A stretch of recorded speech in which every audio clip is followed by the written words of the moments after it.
Hello everyone, welcome to the Pondering Skulls podcast. My name is Bree. My name is Mo.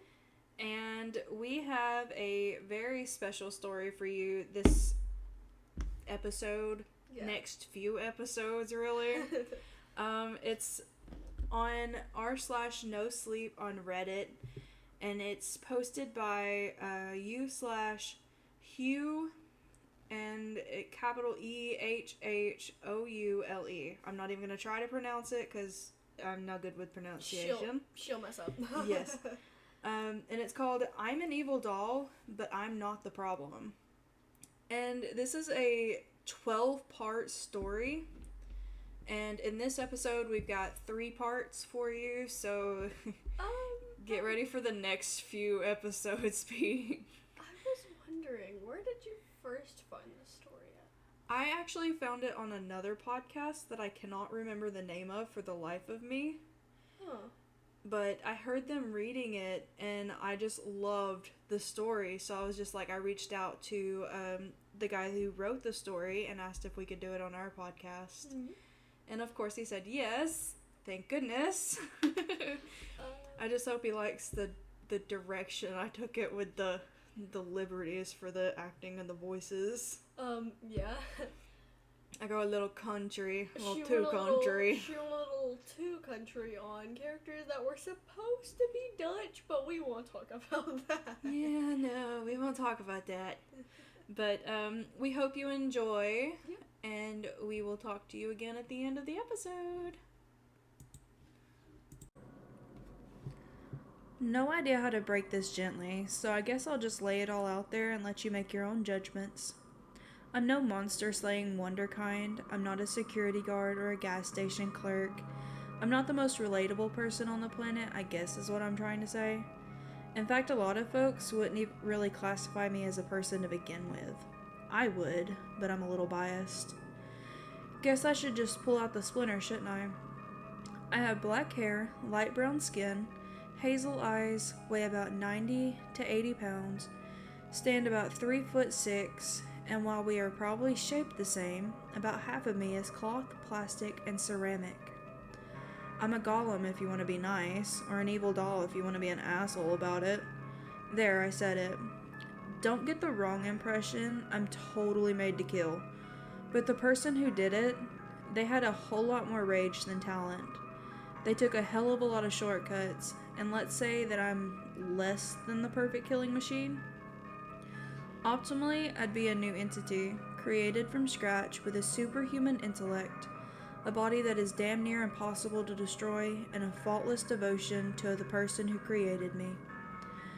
As it stands, my entire personality, not memories, is from some poor asshole that got kidnapped and tortured by my psychotic creator. My body is 1/5 a corpse from the same guy, with the durability to match. And honestly, while I have to follow the instructions given, it's to the letter, not the spirit. But while those instructions are beyond fucked up, my unlucky self is in the middle of something worse somehow, I think. See, my mission is to wait in the attic of this house for the next 10 years until a certain family moves in. The creator had a bit more talent with foresight than construction. At that point, I'm to terrorize the child for a couple of months, then off him. No occult reason, creator's just an asshole, 3-year-old annoyed her and that was that. But that is small potatoes compared to what is going on in this place right now. I'm 1 year into my decade-long stint. From what I was told, the house should have stayed empty till then. But a few weeks ago, while I was counting the new spiders in the attic, I heard a lot of banging and scraping coming from downstairs. I couldn't very well go down and see what was happening, so I waited until the wee hours of the night. The majority of the flesh in my body is held in my oversized head. Being that top-heavy, trying to navigate the drop stairs from the attic silently was no easy task. I hate to keep bitching here, but levitation is another thing my creator could have given me if she decided to put in more than the minimum of effort. Sure enough, the house is set up for habitation. Dated pastel furniture, an old tube television, and all kinds of knickknacks instantly tell me I'm walking through the place of an older person. The pile of pornographic VHS tapes tells me it's likely an older man. There are bookshelves, a lot of westerns, but an equal amount of books on the occult, ranging from Cole's, bought garbage, to a couple of, I swear I can feel tugging at whatever eldritch shit holds me together. Or maybe it's nerves. For some reason, I get to feel nervous. If I was going to create a murder doll, I'd like to think I'd make sure it couldn't get spooked out. Just my opinion, though. I stand perfectly still and listen to see if whoever has taken up residence here has wakened. I hear nothing, so I make my way to the kitchen. Knives. So many knives. Kitchen knives, hunting knives, combat knives, what look to be ritual knives. Just about anything with an edge and a point is on magnetic strips, butcher's blocks, or just angrily jammed into the counter. As someone who has detachable hands I can replace with knives, when there are enough blades to make me worry, something drastic is going on. I listen for another moment before making my way to the fridge. Slowly I open the door, the harsh light from within lighting up the room. Nothing. Not an apple, a soda, or severed human head. Just a discolored, slightly damp-smelling fridge. Not the strangest thing here, but odd. Then I hear it. An extremely soft footstep. Not at the bedroom door like I'd expect. Hearing and sight-wise, I'm pretty immaculate. Necessary for my line of work. But about halfway down the stairs. I don't have a heart to skip a beat, but my eyes begin to dart around like looking for a place to hide. I leave the fridge door open and crab walk up the plaster wall silently, wedging myself in the corner of the ceiling, hoping this person doesn't just turn on the lights. I'm an ambush predator, not a brawler. The guy walks into the room without a sound. I can hear snoring 4 houses away, and this guy is dead silent as he calmly scans the room.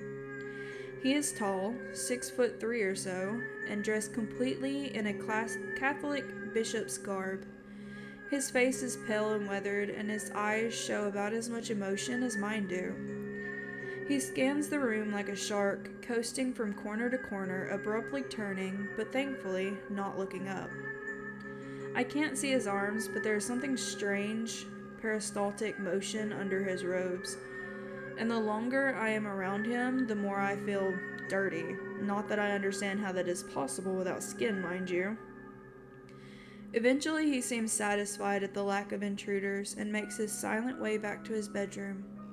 When I'm certain this isn't just a ruse, I scuttle down the wall and back to the attic. I climb to the ceiling and lower the door just enough to squeeze through. I don't sleep, so I spend the next dozen hours running that situation through my head. See, I don't know much about the paranormal beyond my own creation. Hell, I don't know much about many things, I don't need to. But I know that something isn't right here, and in a huge way. When I hear the front door shut and a car pulling out of the driveway, I sneak back out of the attic.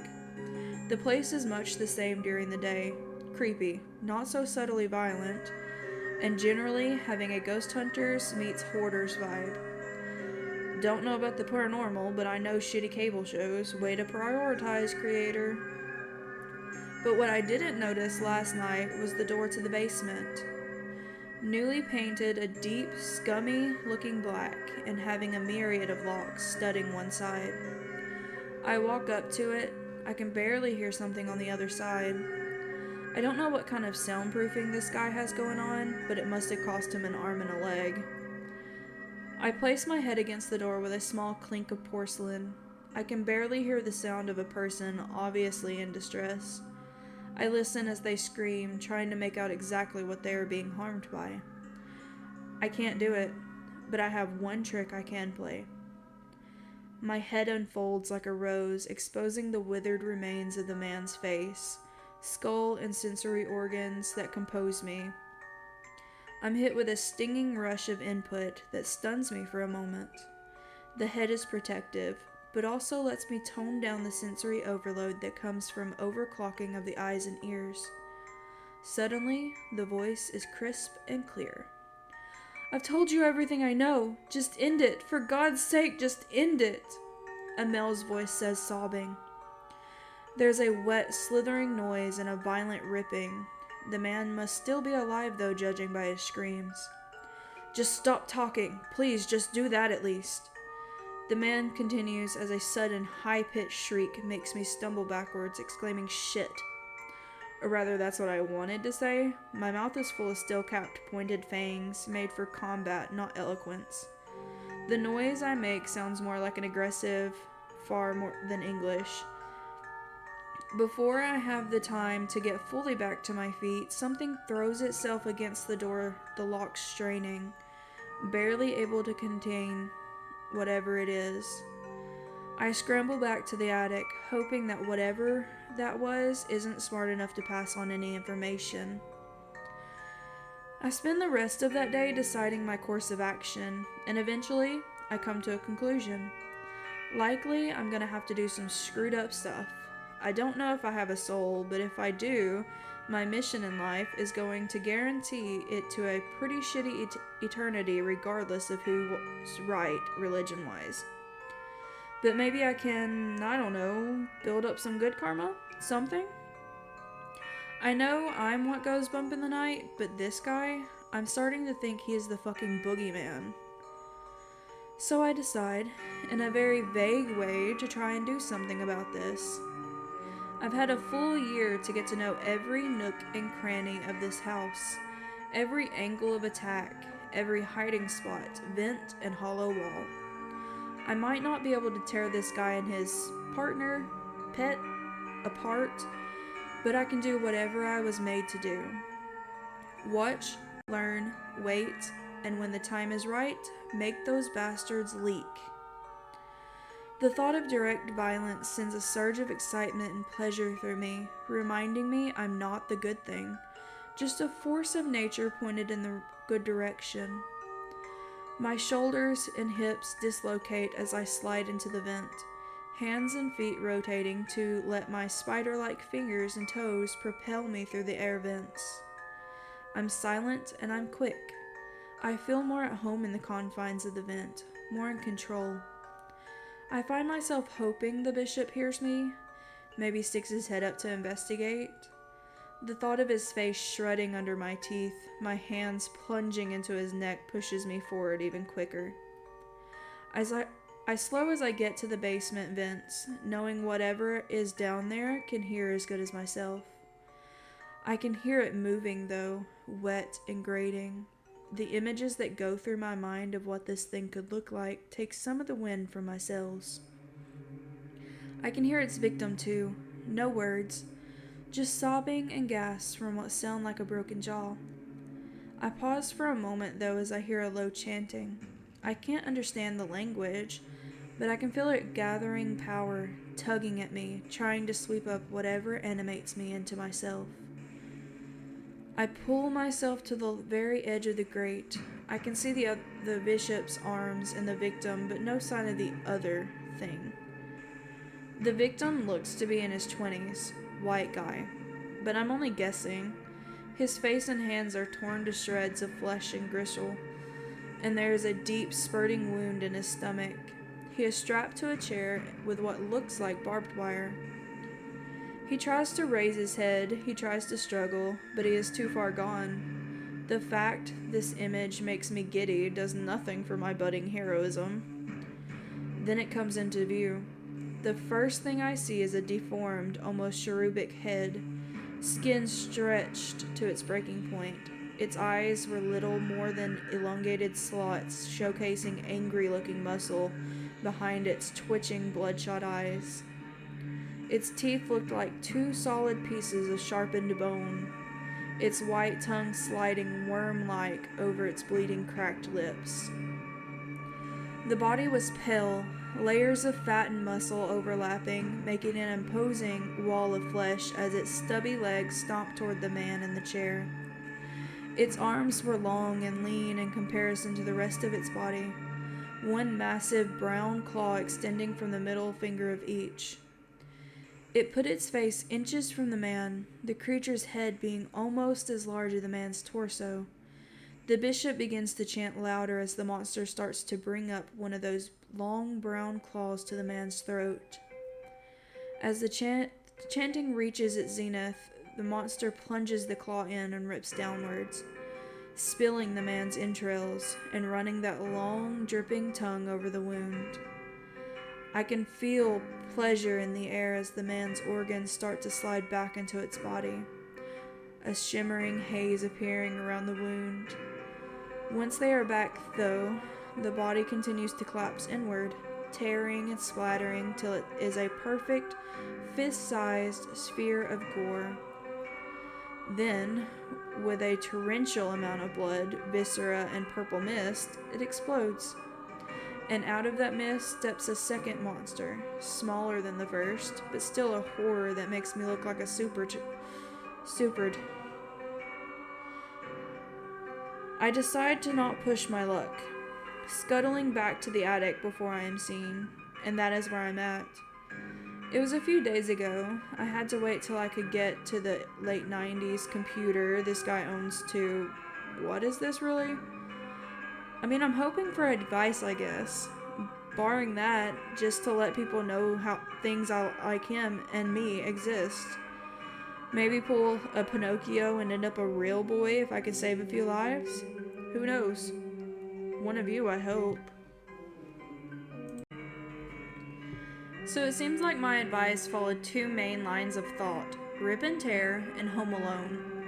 I've got to say, might seem like the obvious options, but that is only from the outside. The help is appreciated. I'll address some of the things brought up to help you guys be my cut men and women. Yeah, I'm not really a brawler. I'm no teacup, but in a straight up fight, I don't know how well against demons, I guess we can call them. As far as upgrades, well, I'll get to that in a bit. But other than that, I'm not sure what that works. I don't know if I should be working out or finding an arc welder or what. Guess I'm going to have to do some experiments. Getting outside seems like a good idea. I'm going to be honest though, I have no idea what outside is like. Where I am is one of those things my creator did not feel the need to equip me with. But I guess it's obvious I'm in a residential neighborhood. Maybe garages or something could work. Which brings me to the next point. I do need to figure out more of what is going on. Truth be told, I know a lot more than I can tell you. Creator blocking me, ruining her plan. I tried to put some of this to work. Some success, some failure. Here it goes. My first setback was a lack of access to anything scarier than my teeth, and the 4-inch blades I can swap out my hands for. See, the problem isn't that I wasn't well equipped this time. I actually have a regular sized chest covered in a tarp in the attic where my creator assures me rests all kinds of implements of death tailor-made for me. It's made of a dark, splintered wood secured with a massive black iron lock with no keyhole. Faded, purposely antiqued would be a better word. Paint, trying to look jaunty and creepy all at the same time, reads Tickle Trunk in large letters across the top. The problem is that the lock has no key. It won't open for me, nor anyone else until my mission begins, leaving me in a rather sad situation offense-wise. I rolled over every option I could think of. Reading the books downstairs? No idea if I'd even understand them. Contacting my creator? Not the killing demons type. Physical force? Tried and failed. These are just a few of the ideas I had before I heard the door to the house smash inward a little after midnight. I scuttle into a vent to try and figure out what's going on. I find a good angle from a floor vent and see a new oddity. The door was indeed smashed to splinters inward, steel reinforcements and thick locks twisted and mangled. Standing in the middle of this was a new person who I had no real right to judge based on weirdness, as an evil doll, but I was going to anyway. He was stoutly built guy, mid to late 30s, close to 6 feet. Square jaw and a dozen or so nasty scars across his face. His hair was cropped short, and he had a thick brown leather bomber jacket with several hooks and holsters holding various pieces of modified weaponry. A clean white t-shirt and a pair of faded jeans, reinforced with a bit of leather and steel, completed his outfit. The strangest thing about this guy, though, was his right leg. It clicked and whirred as he moved, and as I looked close, I could see the hard edges of mechanical parts showed through tears in the jeans. Casually across his left shoulder, he held a massive pump-action shotgun, the barrel welded and drilled into an aggressive pointed muzzle. In his right hand, he held a slab of sharpened steel reminiscent of an oversized cricket bat, a yellow and black danger symbol painted on one side. He holds the shotgun one-handed and fires into the ceiling. The shot makes almost no noise, but the effect is immediate and cacophonous. A piece of the ceiling the size of a child's pool exploded upwards, raining down plaster and wood. He walks forward with confidence, his right leg gouging and cracking the hardwood floor as he walked. "Hey, Padre, I'm here for the midnight mass," the man says, swinging the sword-like object into the wall in a burst of plaster and sparks, his power line severed. Faster than I can register, the bishop is at the top of the stairs, a smile that has no effect on his dead eyes spreading across his face. I was wondering how long it would take the choir boy to find me. 2 decades. That's a little long to hold a grudge, don't you think? The bishop says, slowly walking to the bottom of the stairs. "This is a long time coming, old man. I've killed a lot of shit worse than you on my way here. I've become more than the result of your little party in the 90s. Choir boy? Asshole, the only thing I'm going to sing is raindrops keep falling on my head as I piss on your corpse." And with that, the man aims his fire and fires his gun at the bishop. The old man glides back up the stairs in a blur. "You think you're first, kid, with a gun to come after me? You aren't even the funniest." I notice an accent from the bishop. Dutch, maybe. From under his robe, several thick white tentacles begin to snake forth. They are studded with what looks like to be a giant, jagged fingernails. He anchors them to the wall and raises his body, swaying and moving like a spider in its own web. The man smiles for a second and throws his shotgun. Somehow, as it spins towards the bishop, it fires 4 times, blowing the 4 tentacles into pieces. He catches it as he charges, slamming it into the bishop's face. The gun, upgraded as it is, stays intact, shattering one of the bishop's eye sockets, the dead orb flying across the hall. A 5th tentacle, easily twice the size of the previous one, slam into the man. He keeps his balance on the short flight down the stairs and lands, sword held at the ready. "First round to me there, your worship. Don't worry, though, I got plenty more for the collection plate," the guy says with a swagger that gives me hope. "You got me there. Don't worry, though, there won't be a round 4, the bishop says as he snaps his fingers. One of the cherubic things stalks silently from the kitchen. A high-pitched, hollow noise I assume is laughter comes from deep within it. "Should have known you would have found something to fight your battles. Couldn't you afford legs for this thing?" The man who I'm thinking of as the hero says. I notice him flick a switch on the butt of the shotgun before tossing it to the ground. He draws out a bulky submachine gun. A 2-foot chain anchors it to his wrist.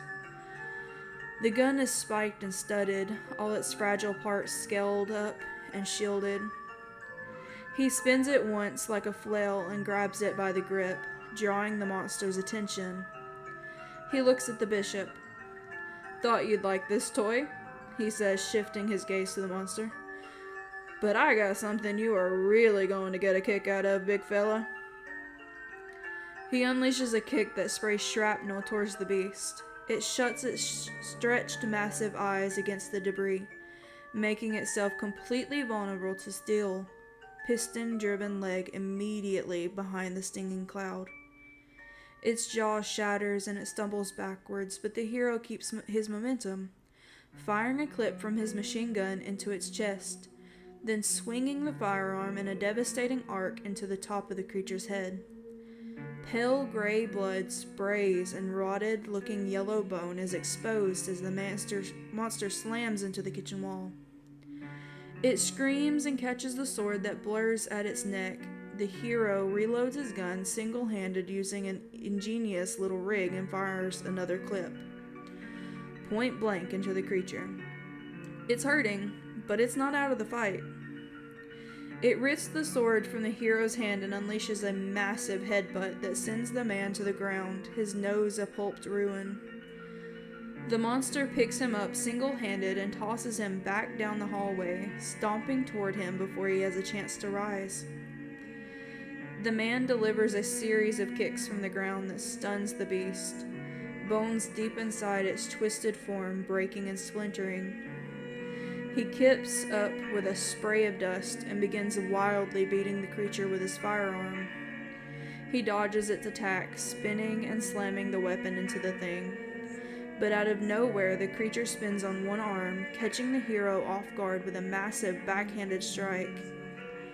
I can almost feel his arm shatter and his ribs break as the wet, cracking noise echoes through the hallway.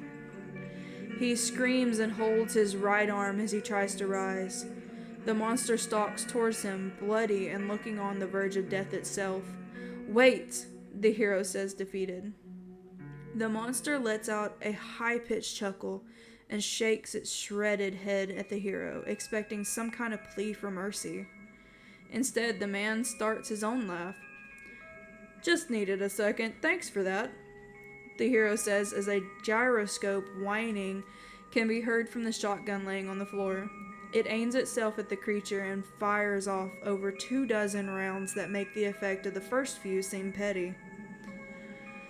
The monster explodes apart in wet chunks, defenseless against the torrent of lead and phosphorus. By the time the gun starts dry firing, the demon is nothing more than an ankle-deep pile of gore.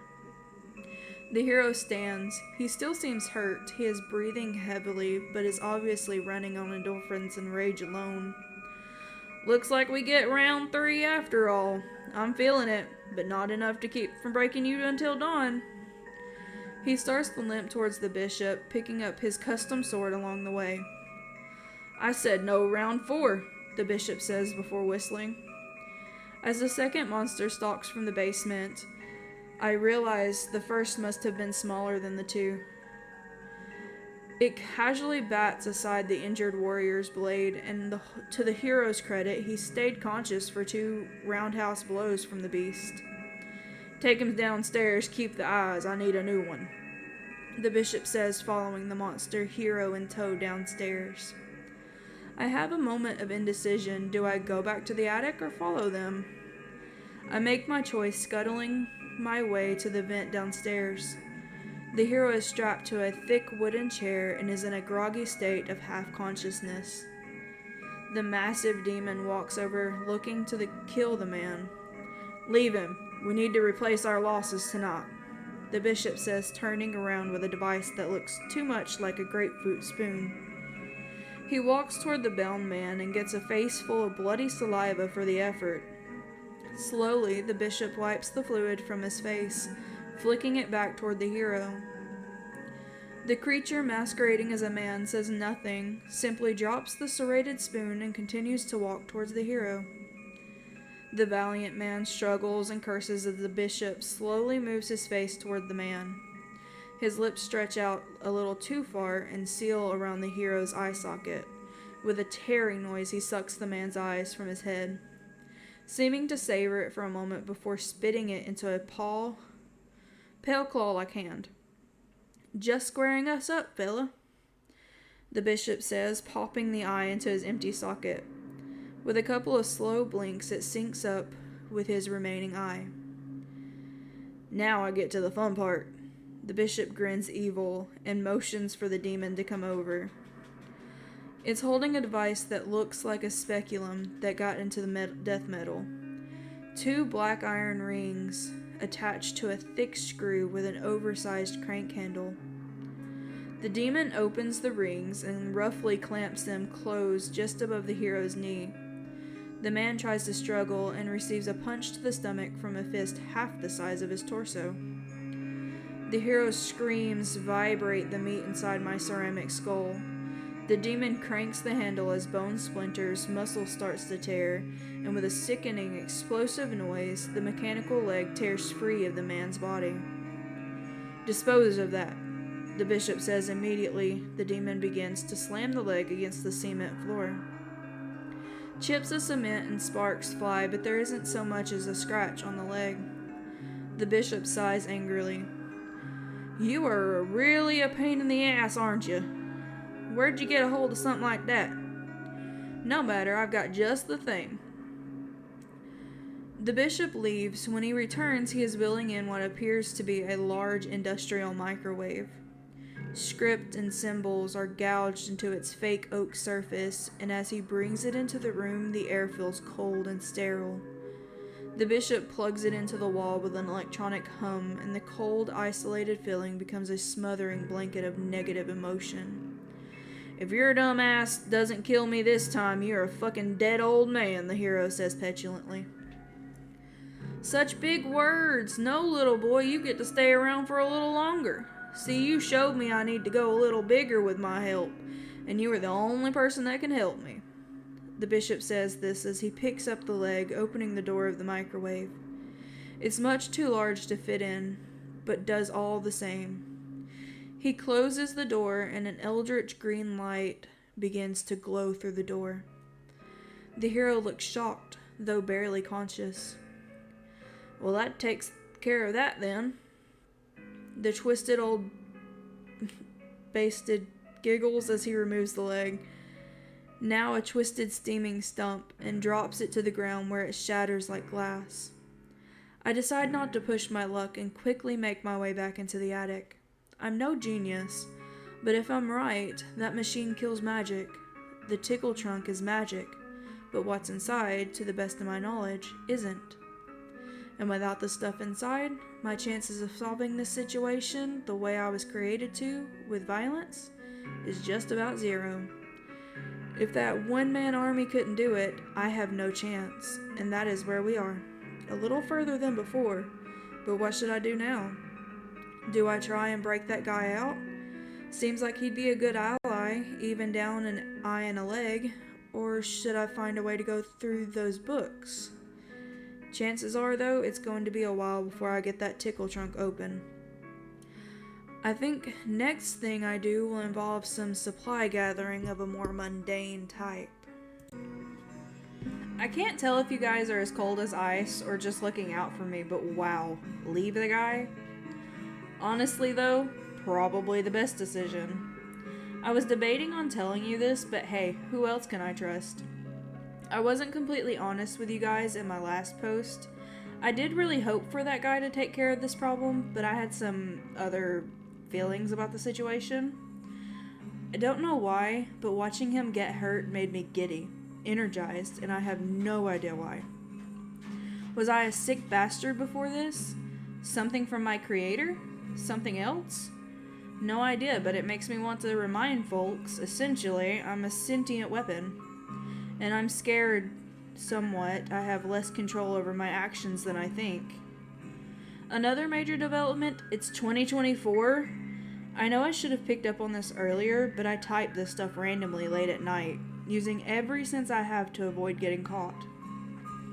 I knew I missed some time, but I was thinking we were in the late 90s by the startup BIOS information in the computer. But 2024? I don't have memories about the guy I was made from, but I do have some basic knowledge, world facts, and a handful of trivia. This all ends in about 93. I have no clue if this means anything, but why such a long gap? Other than that errata, I'll tell you how my little trip outside the home went. If you're pressed for time, the Cliff Notes version is, it was odd. For everyone wondering about the hero, he's still alive, barely. I spent a couple of days trying to write a note or something to slip him, but God, these hands I have are not made for detail work. Illegible doesn't even begin to describe the scrawl I made. So I decided it was time for a little trip outside the house. Some of you had a few good ideas for intermediate equipment until I get the trunk open, and the first step in doing that is a little recon of the area.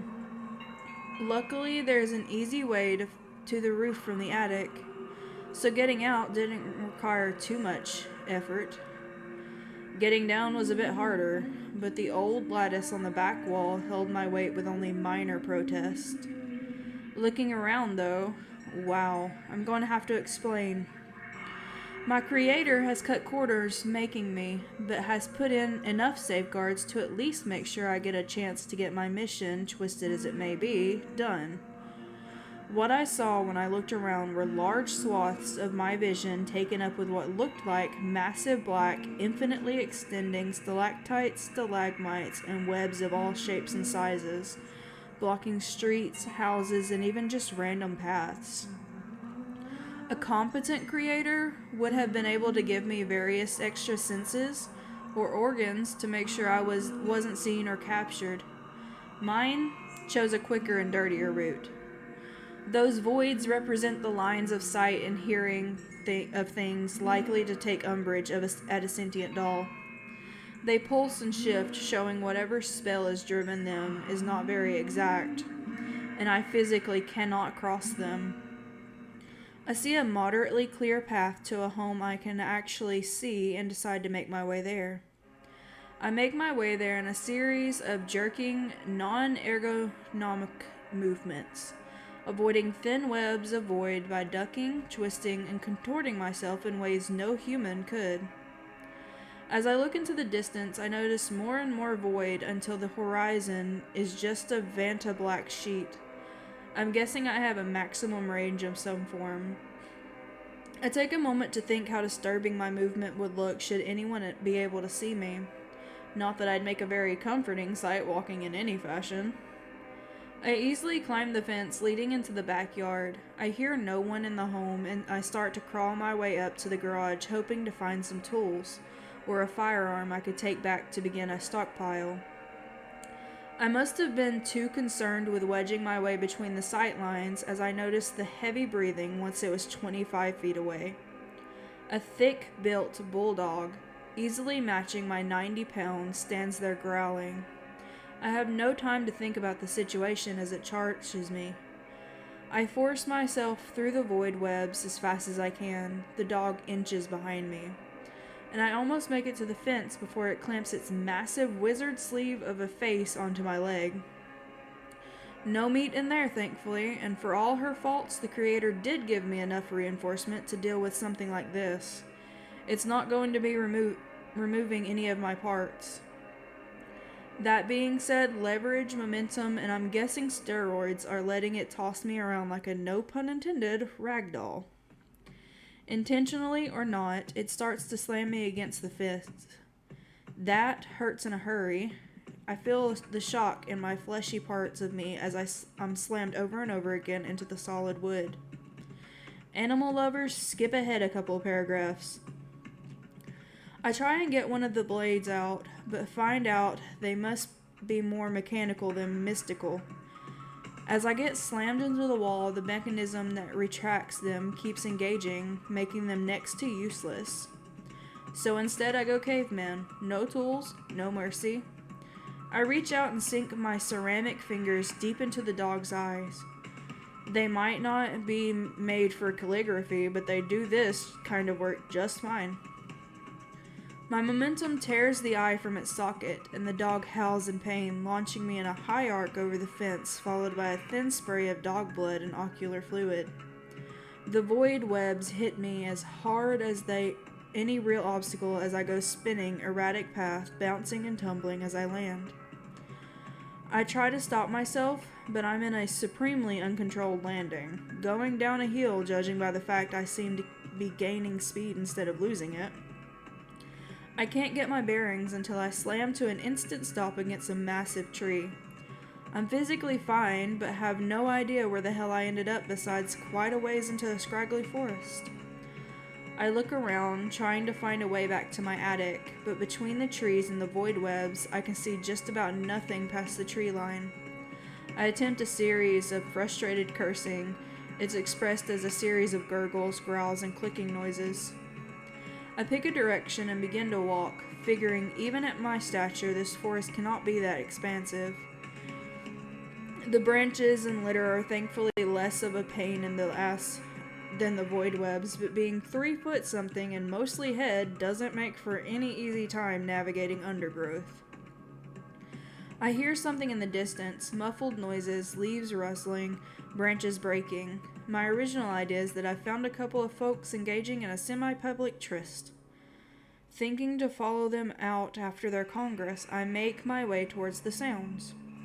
What I saw was most certainly not folks getting ready to bang. 2 sentient things stand in front of me after a few minutes of walking toward the noises.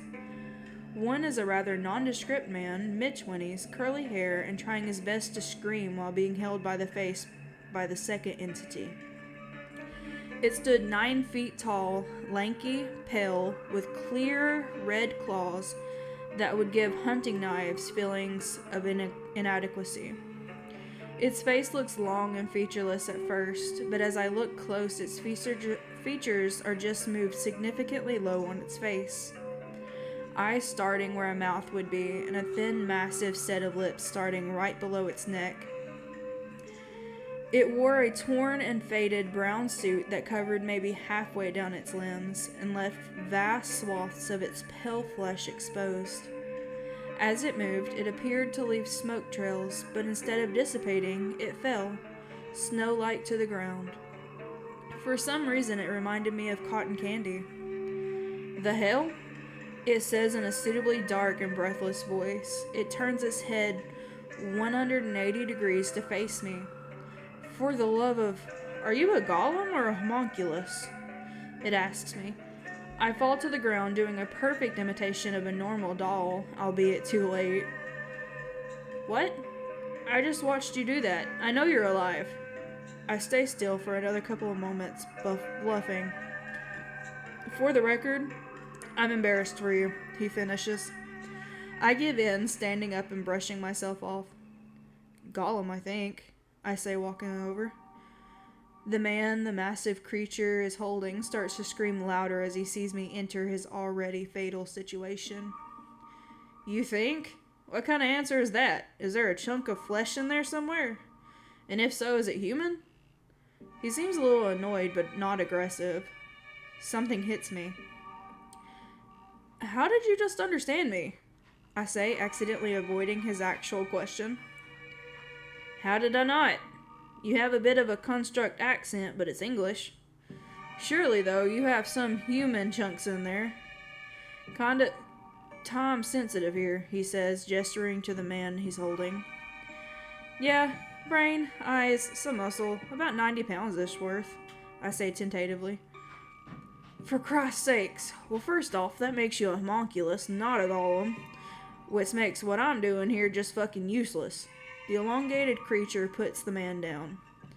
"Okay, buddy, you are probably the luckiest person on earth. You see that little guy? He just made eating you, to me, useless to me.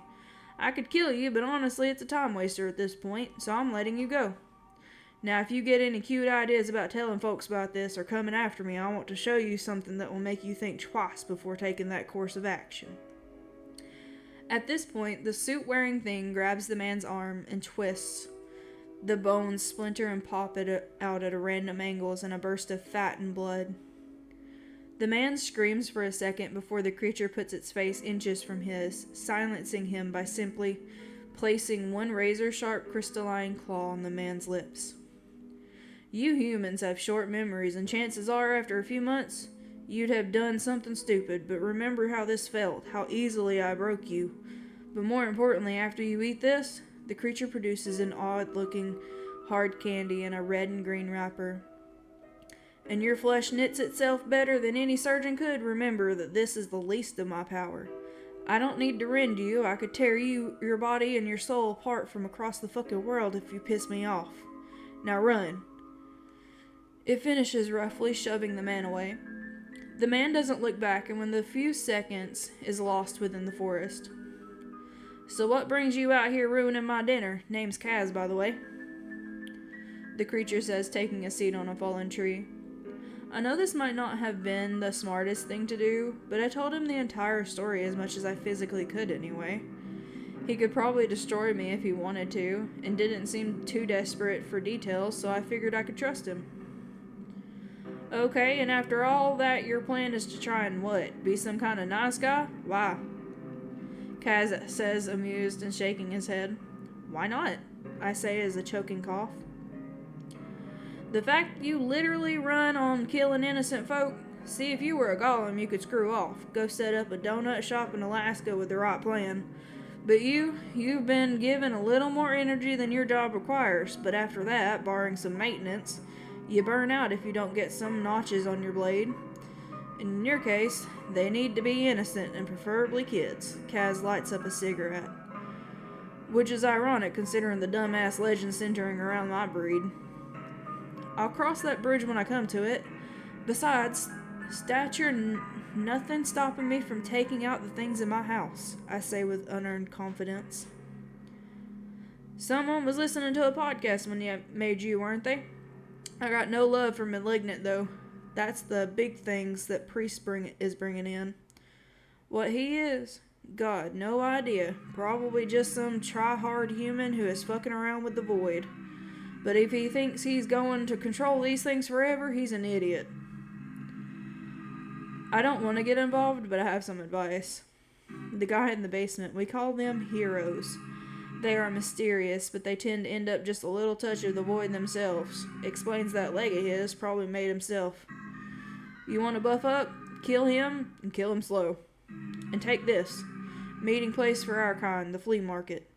If you can't find something there for pest removal, you just didn't bring enough to trade. He gives me a gold card with an address on it.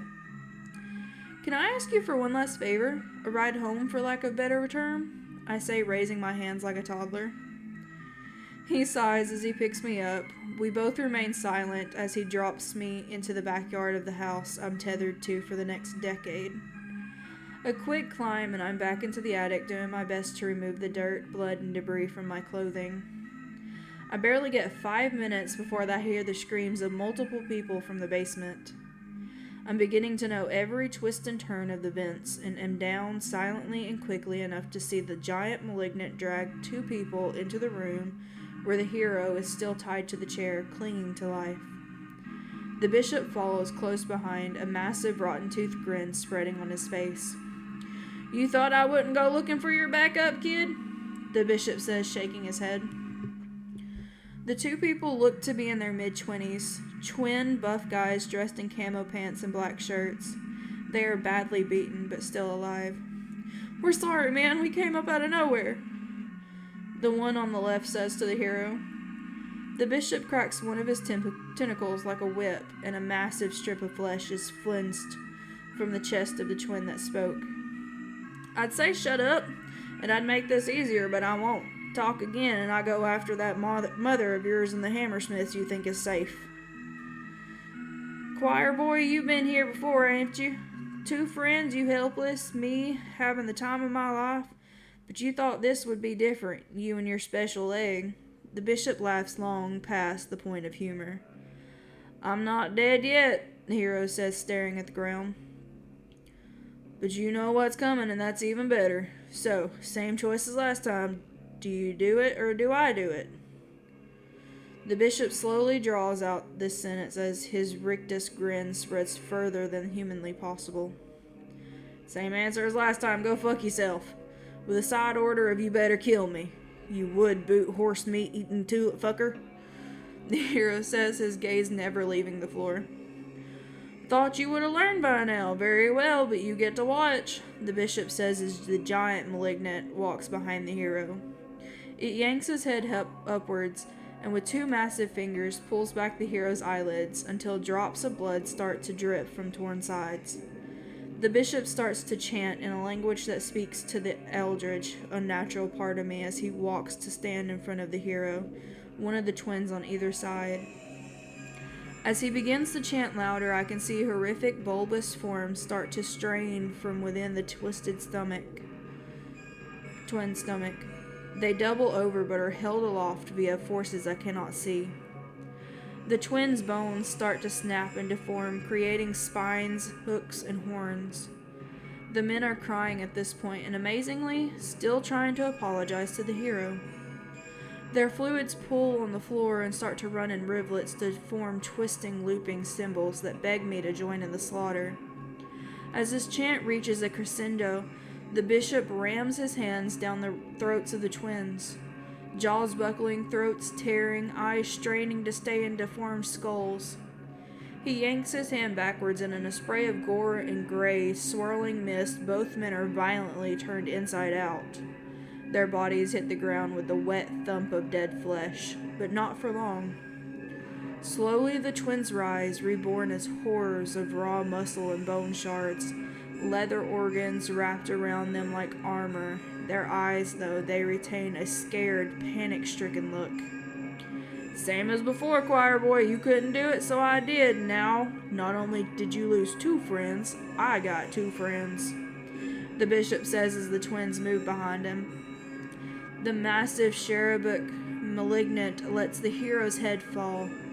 I hear nothing, but I see tears falling freely as the blood hits the floor.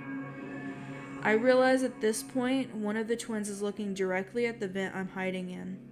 I have no idea if it saw me or could communicate this fact if it did, but I scuttle as fast as possible back to the attic. I am in no rush to find out. And that leaves me here, a couple of days later, and with building anxiety at this happy group kicking in the attic door. A lot to digest, I know, but what do you think? Should I accept my fate to be a killing machine? Or should I spit in the face of the cold reason? And do I check out this flea market? How much can I trust Kaz?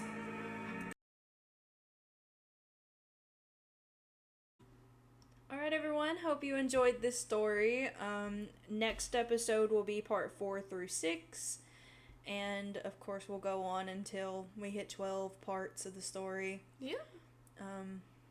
I just really love this story. We were gonna break it up into 4 parts, like the first be 1 through 4, and then the second be 1 through 8, or 5 through 8. Yeah. But my throat is so sore right now. Yeah.